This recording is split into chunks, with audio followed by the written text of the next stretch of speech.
but I didn't mean to just um, be referencing military training or lifestyle for no reason. Because people who are engaged in martial professions, as much as we would like to or not like to have things like war and conflict and crime, it is the reality on existence, and some of the contributions of people are no less than the contributions of their very life. And people have lost family members and lost opportunity to be with family members as a consequence of serving in martial professions. And who's right or wrong, who's the cop, who's the robber, no one can say that. But all we know is we have struggle, and sometimes the martial arts actually give other us breathing room and liberty. So I didn't mean to be criticizing martial lifestyles as different than other professions.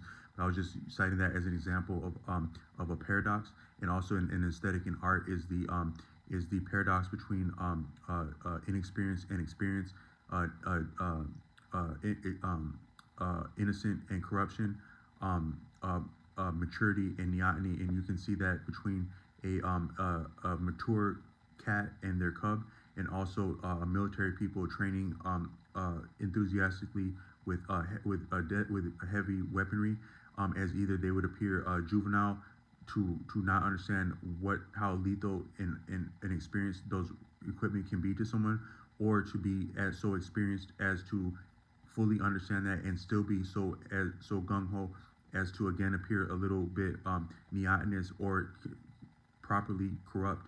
And that's another that's an aesthetic in itself that in it's a unique appearance, and it might be what's so captivating and moving about witnessing people in arms, and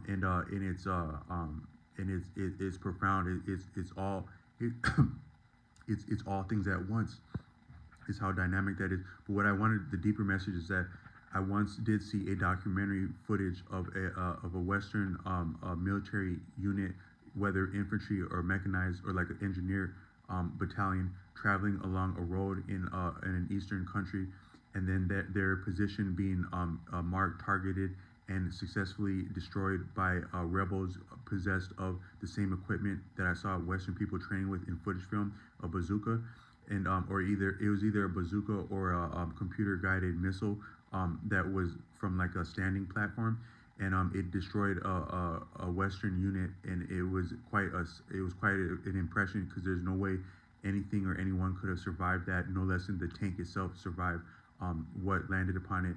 And I was thinking that if a person were to experience something to if a person were to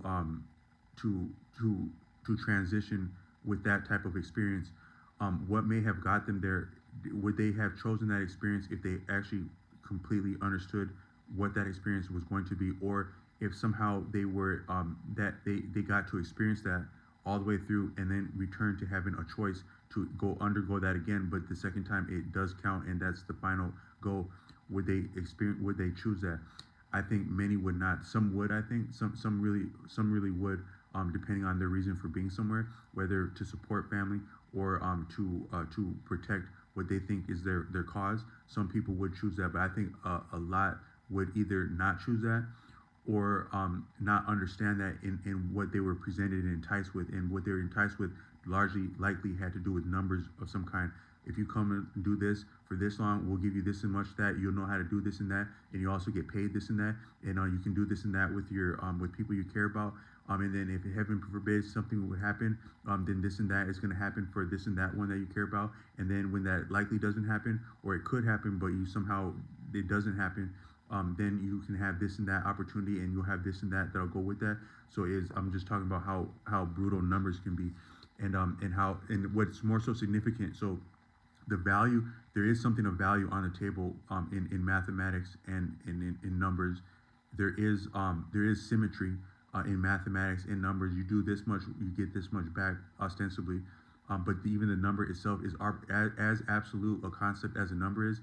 I think that a number can be are open to interpretation, because you think about what are two things that are very similar to mathematics in terms of either symmetry and or value.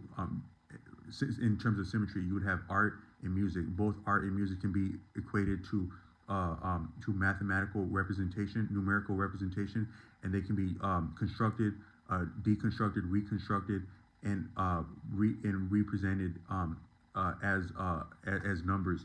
But even those music and art as technical and objective they are, and I actually think, according to Nicholas Taleb, that art is more objective than even science, because art is the only thing approaching perfect in my estimation, and the art is the difference between the art is gray. So uh, um, science, mathematics is generally appreciated as black and white, um, and thereby objective. And so what I'm saying is maybe there can be no such thing as objectivity nor subjectivity without a degree of the other. And an example of that would be mathematics and science, is that you have black and white, and even art is black and white, but that amounts to gray at some point, and it is the gray that cannot be completely factored for in science, in math, and it is the gray in art that is required and factored for successfully. Thereby, that gray dimension is what cannot be sustained in science and math proper, but is actually indispensable in art proper, and thereby art is a greater grade, I think. Um, but um, um, but so all I'm saying is that, but what is significant in mathematics is that you have the value, the symmetry, and the expression. By interplaying those, you can actually create further value, symmetry, and expression, for your intensive purposes, whether that's to do something useful, utilitarian, worthwhile, or to do something dishonest or disingenuous and get over on people. So I think some of the best we've experienced, music, art, healing, is a function of numbers primarily, and some of the worst we've done is a function of numbers primarily. And who is great in who has been said to be great in music, and expression, and number, it would be someone or something very, what's called wicked, like what I started this series. And so that's how profound numbers can be, in that maybe it really is true that what had been wicked would be good at numbers and music and art, and which soothsaying is a form of art, and so that's what you have, that famous number like that, and it actually is as brutal.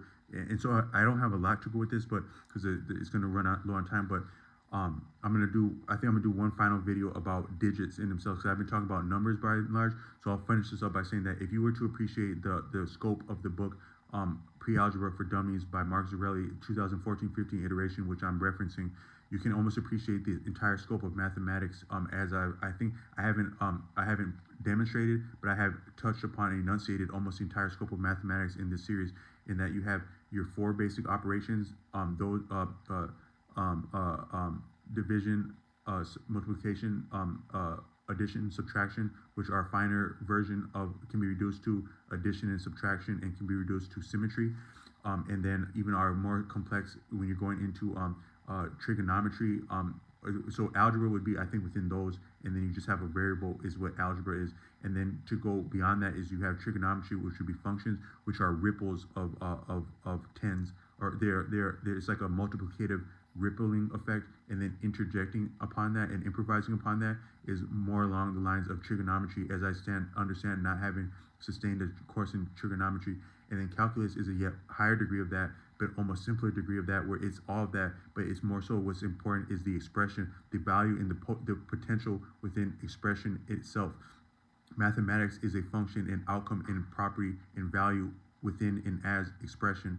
But that maybe no more is that so than in calculus. But in calculus, you're going in and out of what it is to conceive and be conceived, what it is to exist and be thought not to exist, what is existent and what is potential, and going in between existent and potential and back to existent.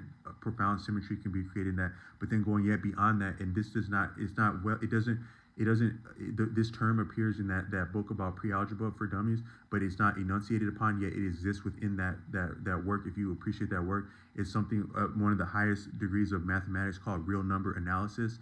And I think that's what I'm doing in this film series, is that this number series is that I'm talking about the properties of real numbers, and by interjecting and analyzing expression. Some of the greatest humor, like puns, is actually just to look at what we're saying, to what is in expression, appreciating expression as a form of value, and value as a form of expression.